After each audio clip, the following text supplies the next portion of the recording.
Assalamualaikum warahmatullahi wabarakatuh. Perkenalkan, nama saya Lilin Triharyati dari kelas 12 MIPA 3 absen 13. Di sini saya akan menceritakan tentang novel Roro Mendut karya Y.B. Mangunwijaya. Y.B. Mangunwijaya terlahir di Ambarawa, Jawa Tengah pada tanggal 6 Mei 1929. Ia menciptakan 3 novel, yaitu Roro Mendut, Genduk Duku, dan Lusi Indri. Ketiga novel ini merupakan sebuah trilogi yang ceritanya berurutan dari tema, latar, dan tokoh. Y.B. Mangunwijaya meninggal pada tahun 2000.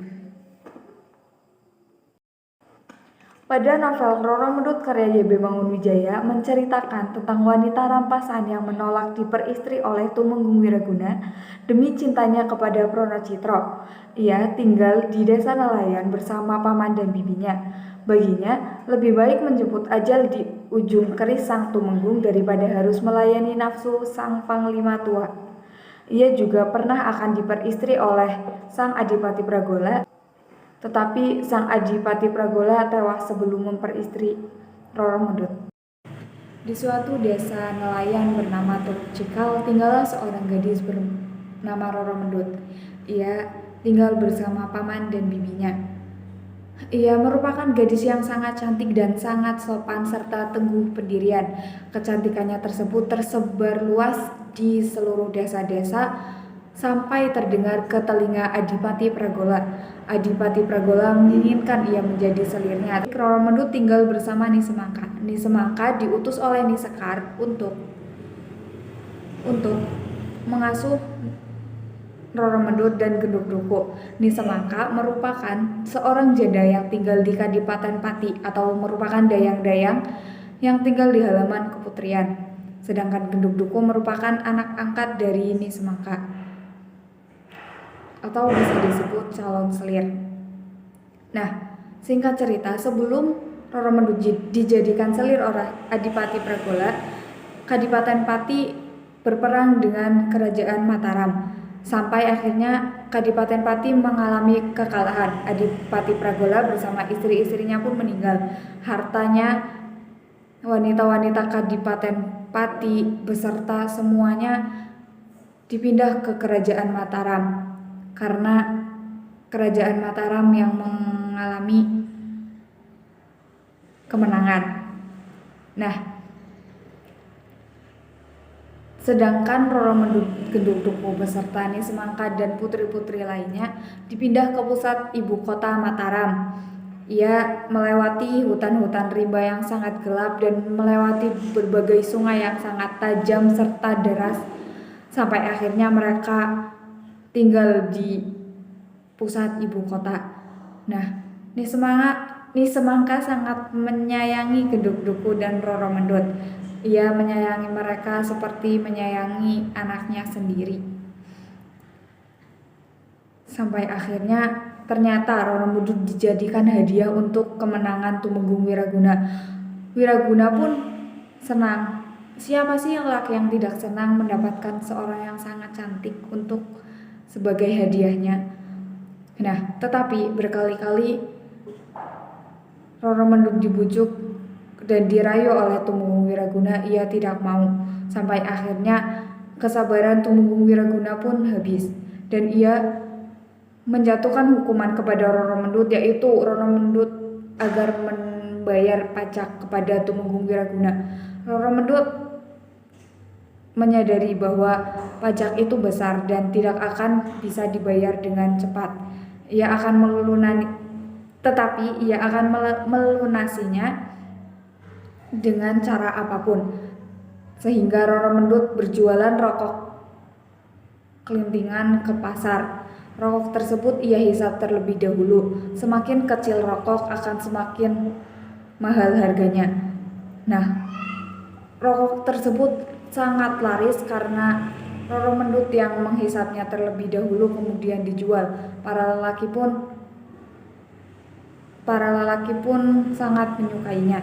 Dan suatu hari datanglah seorang pria bernama Pronocitro yang akan membeli rokoknya. Disitulah pandangan pertama mereka jatuh cinta. Nah, singkat cerita, Pronocitro mengajak Roro Mendut untuk kabur dari Tumenggung Wiraguna.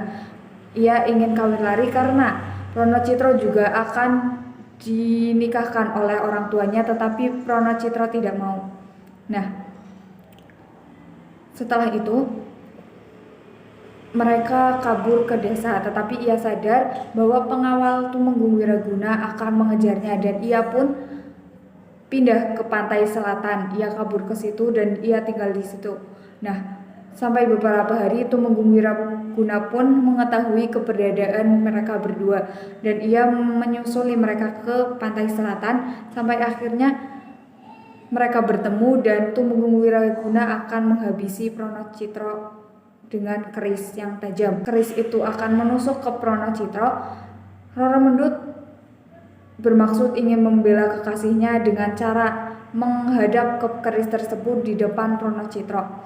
Nah, tidak sengaja keris tersebut menusuk dada Roro Mendut dan akhirnya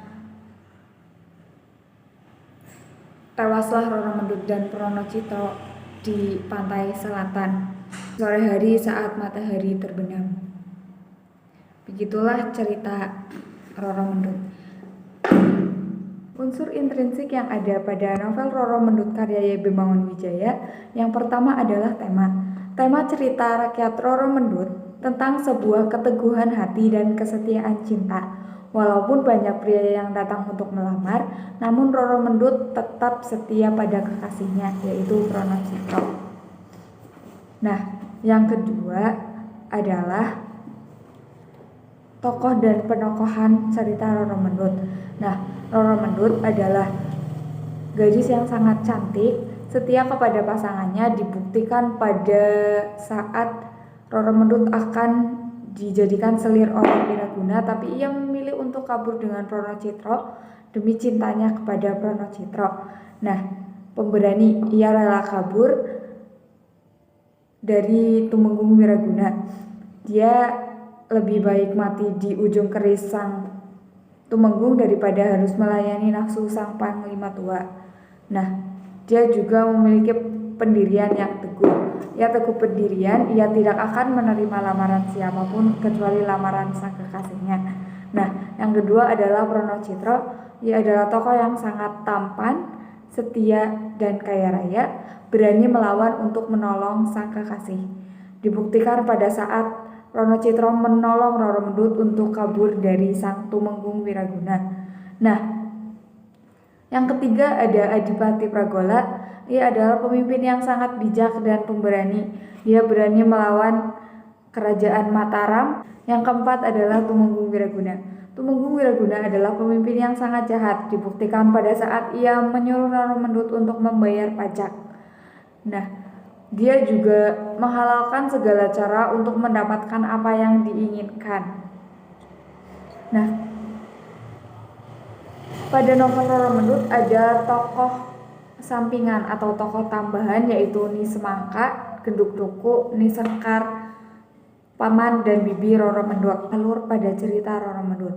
Alur pada cerita Roro Mendut menggunakan alur maju, bermula dari Adipati Pragola yang jatuh cinta kepada Roro Mendut, kemudian tewas, yang kemudian Roro Mendut menjadi hadiah untuk Tumenggung Wiraguna tetapi ia tidak mau.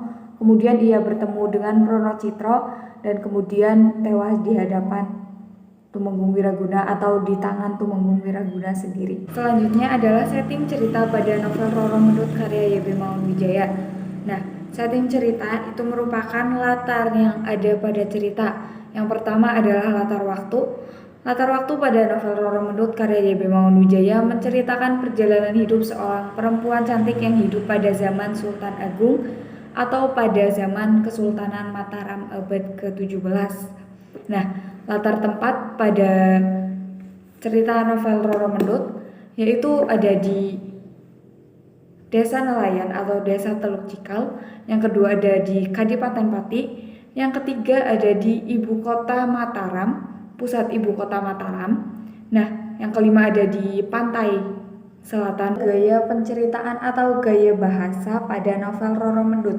Nah, gaya bahasa merupakan majas. Pada novel Roro Mendut ini menggunakan majas personifikasi atau perumpamaan. Gaya penceritaan yang digunakan oleh Y.B. Mangunwijaya mengungkapkan kisah yang penuh intrik. Kisah Roro Mendut yang berlatar sejarah Kerajaan Mataram diceritakan secara ringan.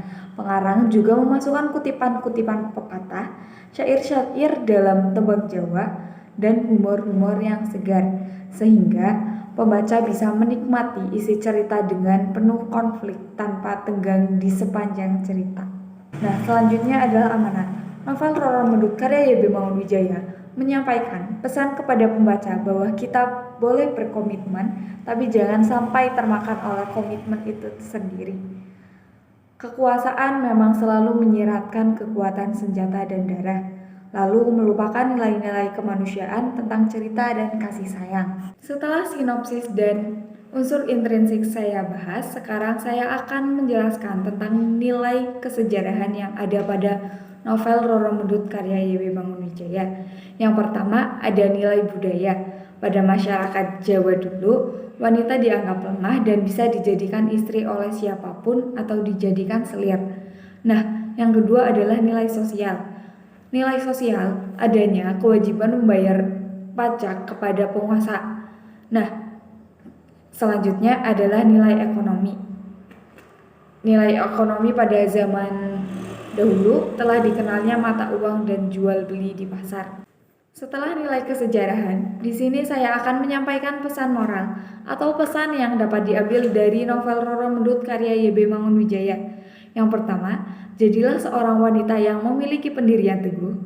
Nah, yang kedua, pentingnya menjaga kesetiaan dengan pasangan. Jangan suka memaksakan kehendak kepada orang lain. Dan yang keempat, jangan menghancurkan kebahagiaan orang lain. Sekian pembahasan resensi dari novel Roro Mendut karya Y.B. Mangunwijaya. Kurang lebihnya mohon maaf. Saya akhiri. Wassalamualaikum warahmatullahi wabarakatuh.